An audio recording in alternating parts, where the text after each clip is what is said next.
All right. What's good, y'all? Good morning. Good morning. Um,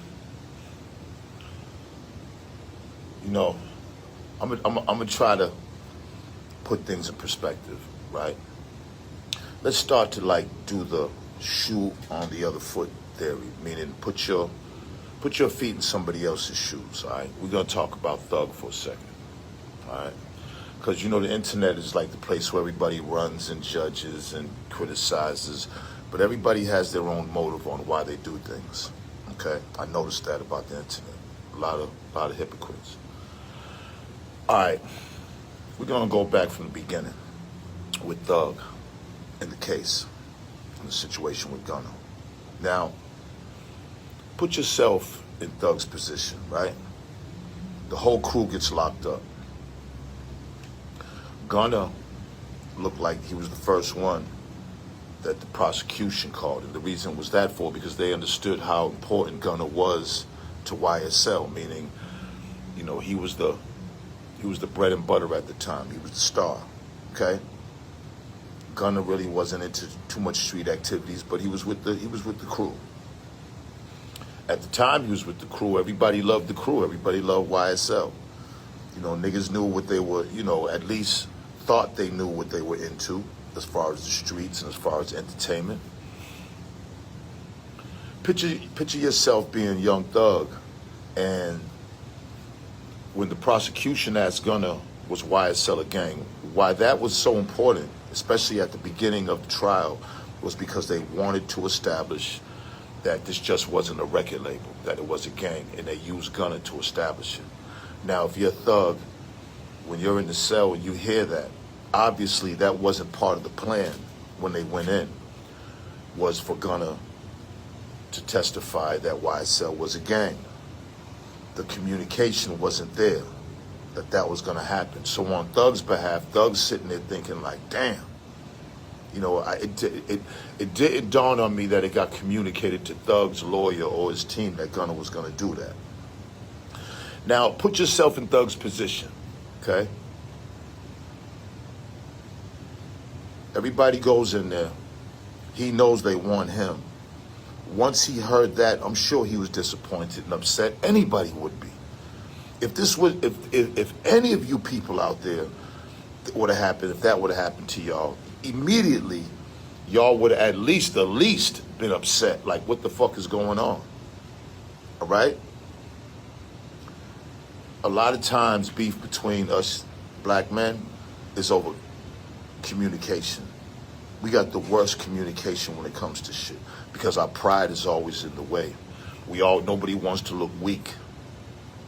So I'm sure when Thug heard that, he was disappointed. He was upset, and rightfully so. I mean, at the end of the day, Thug was the one that was looking at life. He knows that they wanted him. So once that happened to Gunna, obviously the communication wasn't there, or else he wouldn't have been upset. So okay, so let's just take that into consideration.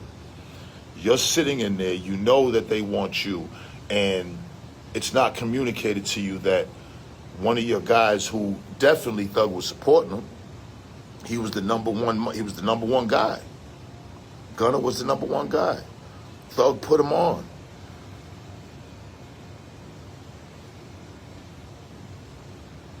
And then I'm sure after that happened, I'm sure Gunna didn't know how to communicate it back to Thug at that point. I'm sure their lawyers got in the way. So that was just miscommunication. Gunna took a plea first. He said YSL was a gang. Now, any of y'all in Thug's position would have been upset at that because at that point, from that point on, remember the trial was long as hell. This was the beginning. From that point on, Thug was probably nervous about what was going to happen because Gunna established that YSL was a gang. So anything that comes after that's not going to be good. Because now, to the prosecution, YSL is not a label anymore. They're an organized gang. And that's what Gunna established. Now, again, I'm not here to judge. I'm just trying to put your feet in somebody else's shoes. In both of their shoes. I'm sure Gunna at the time was nervous. Gunna wasn't into the street shit. And I'm sure he thought that he had to do the best thing for him in his career, but it wasn't communicated that way with Thug. Obviously. Put yourself in Thug's shoes. You're sitting in there fighting for your life, and right out the gate, one of your guys is already saying that YSL wasn't gay. Just put yourself in their shoes. That's all I'm saying. All right. Now we're going to get to the phone calls. Now, I've been in this industry a long time. I've been in the streets a long time, right? When I've worked with I've worked with some of the most majorest motherfuckers you can imagine within my career. When I'm in the studio with these guys, you don't know these guys, you're just meeting them. Most of everything what people in the industry talk about, producers, rappers, actors, actresses, singers, all they talk about is industry shit. They don't talk about politics. They don't talk about family. They don't talk about nothing but, they don't talk about relationships. All they talk about is industry shit. That's it. All they talk about is industry people and industry shit. That's all they talk about. I've been around some of that, and I'm not going to name no names, but I've been around some of the biggest.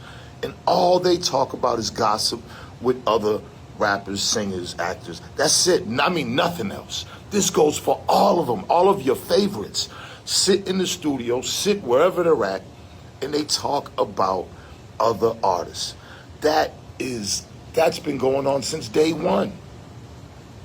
So when Thug's on the phone talking like what he's talking, that's the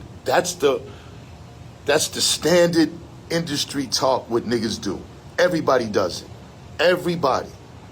What I'm more surprised at and more kind of pissed off at is, how the fuck is this even constitutional that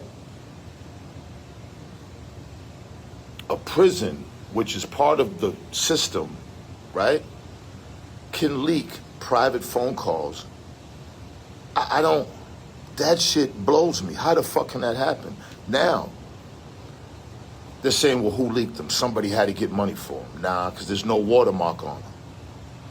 If TMZ bought them, you can best believe TMZ's watermark will be all over that.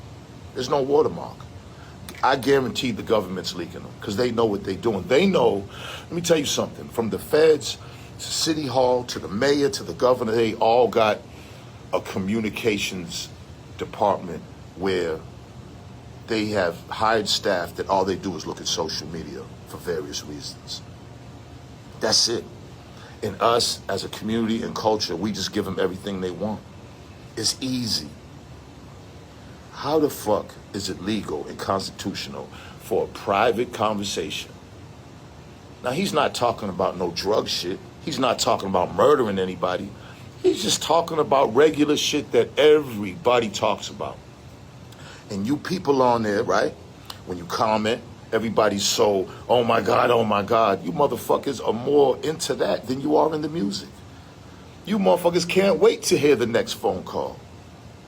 But then judge and criticize and condemn the motherfuckers doing it without looking at yourself or putting yourself in somebody's shoes. We got to stop judging, man. We got to stop judging.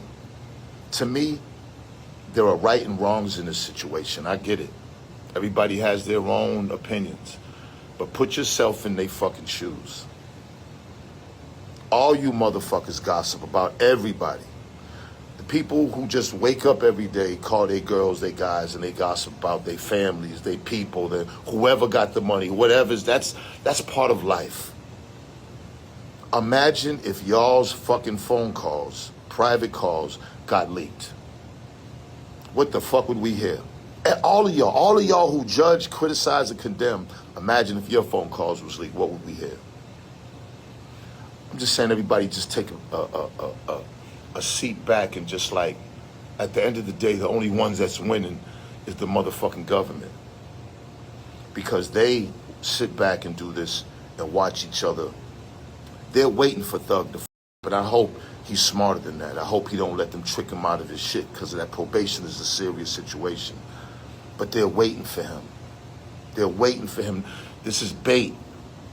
This is bait. So, you know what I mean? Let's just put everything in perspective. Y'all have a great Saturday.